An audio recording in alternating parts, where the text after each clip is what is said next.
Welcome to Jamie Ridler Studios, where creativity comes to life. I'm Jamie Ridler, and today I'm going to show you how to make a journal out of magazines.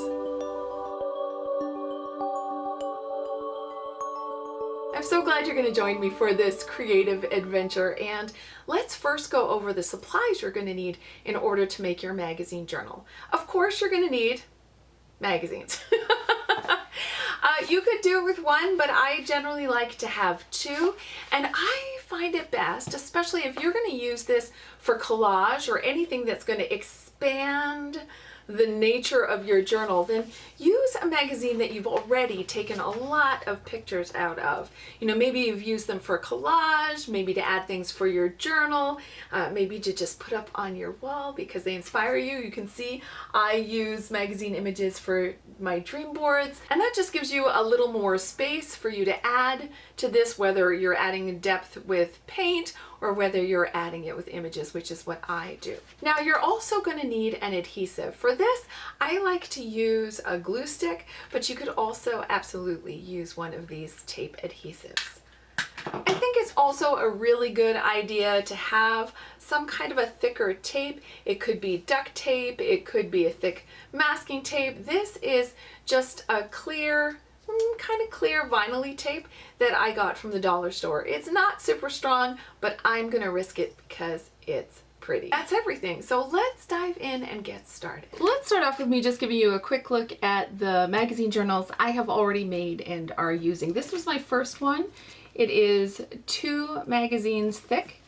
It is already getting a little bit full here, and I used it just to glue in pictures. This is what I call my picture book. Some people call this a glue journal, and you can see it's getting to be a nice thickness, and I'm definitely going to be doing a flip through of this one later. This is my En Masse journal, and thanks to Shannon Ain for introducing me to the En Masse journal and also to the concept of the magazine journal. And thank you to Dee Dee Willingham, who is the person who I followed up with to figure out how do you make one of these things. So thanks to Shannon and Dee Dee.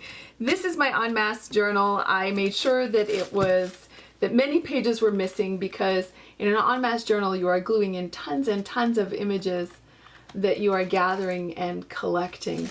And when it gets a little fuller, I'll do a flip through of that. And then recently, I just love magazine journals. I don't seem to be able to stop making them. So this is my most recent one. It's 2 magazines. So just as a point of comparison, look at the size variation. You can really decide how big you want it. This is also 2 magazines put together, but ones that I had taken out a lot of images from. And this is gonna hold just the pictures of the things I deeply, deeply dream of. So kind of like a whole book of dreams. One of the things to keep in mind when you're choosing which magazines that you want to use for your magazine journal is the thickness of the pages. I love using any of the Stampington magazines. One, because I love them anyway. I use so many of the images for my journals, for my dream boards, for my vision cards at the end of the year. But I end up, of course, immediately having lots of pages missing. The pages are a bit heavier, as you can hear, and also what's left behind is usually stuff I like anyway. So if I'm putting things in, I can work around that or with that. Maybe use the color palette for inspiration, or if I was gluing things on here, I might just leave the boat. You know, it gives you a nice backdrop to start with. And that can sometimes make journaling feel less intimidating if there's already something beautiful on the page. You feel the sound of that? The thickness of the paper. Compare that to a magazine even like Vogue, and I'm a big fan of Vogue. That's quite a bit thinner, and some magazines these days are very, very thin. And if you work with a very, very thin page and you're using collage or paint, you will get a lot of rippling. So I found that by choosing a magazine that has a thicker page, I avoid that a whole bunch, and I end up with a nicer flat finish. Even there's some ripple, but I don't think it's terribly noticeable. It certainly doesn't get in the way of me enjoying the images that are on here. So I'm going to use 2 Stampington and Company magazines, Where Women Create and Artist Cafe. They have the nice thick pages. I've used them so much that at least half of the images are gone, maybe even 2/3. You can see I've got some half pages and some pieces of pages. I'm not concerned about that at all. And we'll talk a little bit about what you can do with that.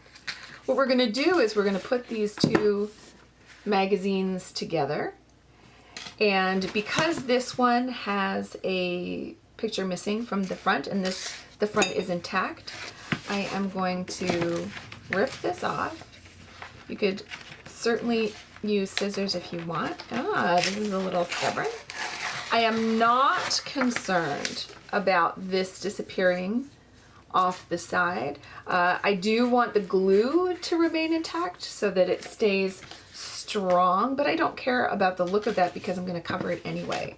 And then the next thing I do is I take the back cover off the other magazine. You can see that ripped right off the side as well, but a lot easier.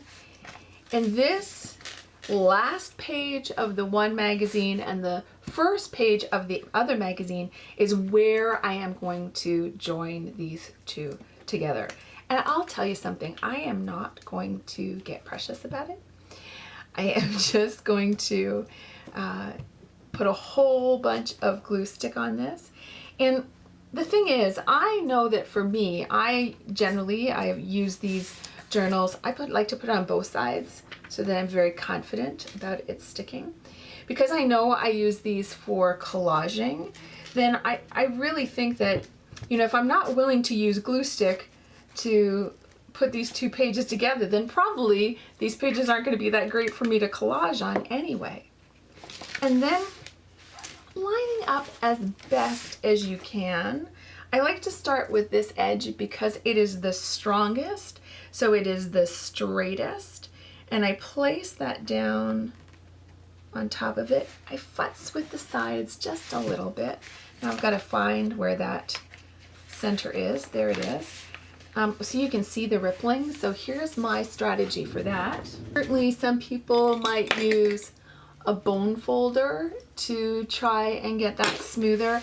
I have these pieces of soft linen and I like the tactile feeling of it, and I start from the inside and work my way out. And you can see already this is not going to be perfect by any means. You can do some work on one side and then you can see if you can do some work on the other side to help it smooth out.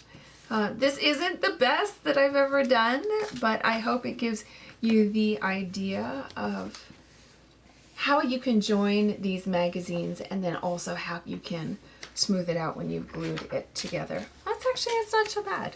I'm not unhappy with that.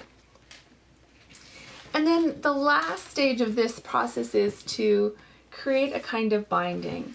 And I have chosen this pretty cheap dollar store tape because I find it pretty. I'm also going to use some scissors. I didn't put that in the supply list at the beginning. I hope you have some handy.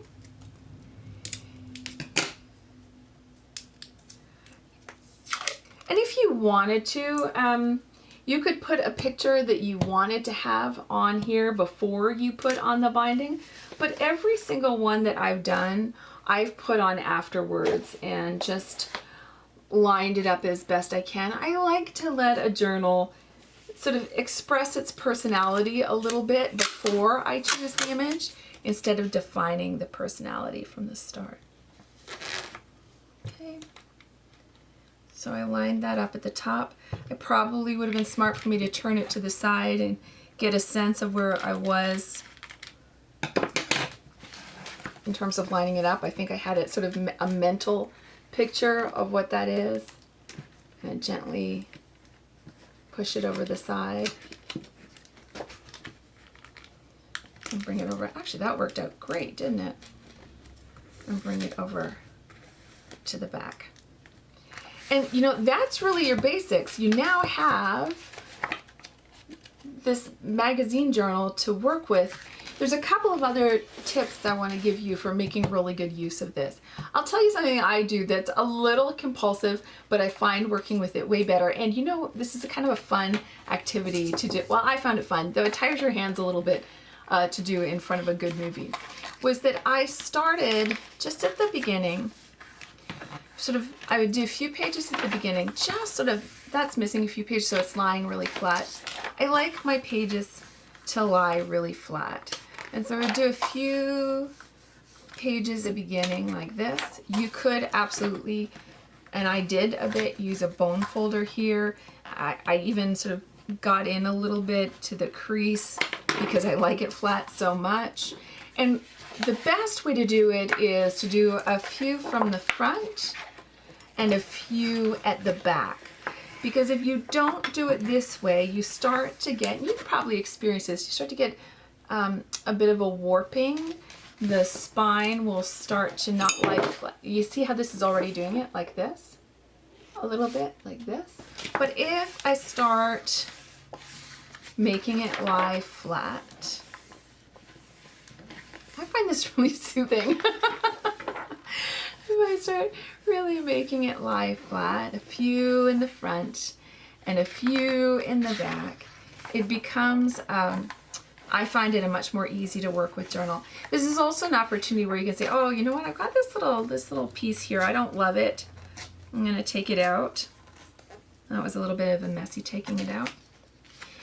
You know, or if you have some, you know, we had some half pages, that could be totally cool. You know, maybe you, like this, I'm like, oh, actually, so here I'd ripped out a few pages. So you see it, this is a great example of how once it's lying flat, it'll be so much easier to glue things into than when it's folded up in the center. And I found the best way to do that is front and back your way through the whole thing. But I love having these half pages because I think this will make an interesting picture if I'm putting some gluing some collage materials on here. I can have a little bit of a flap. This would be interesting to have the two short ones in the middle. It gives you something interesting to work off of. I might, as I start to flatten more, I might get in here. I know I will because I'm fussy that way. I'll get in here and start trying to pull more of this paper on. You know, at this point, you're really just starting to refine it more and more to the way you like it and the way you might like to work with it.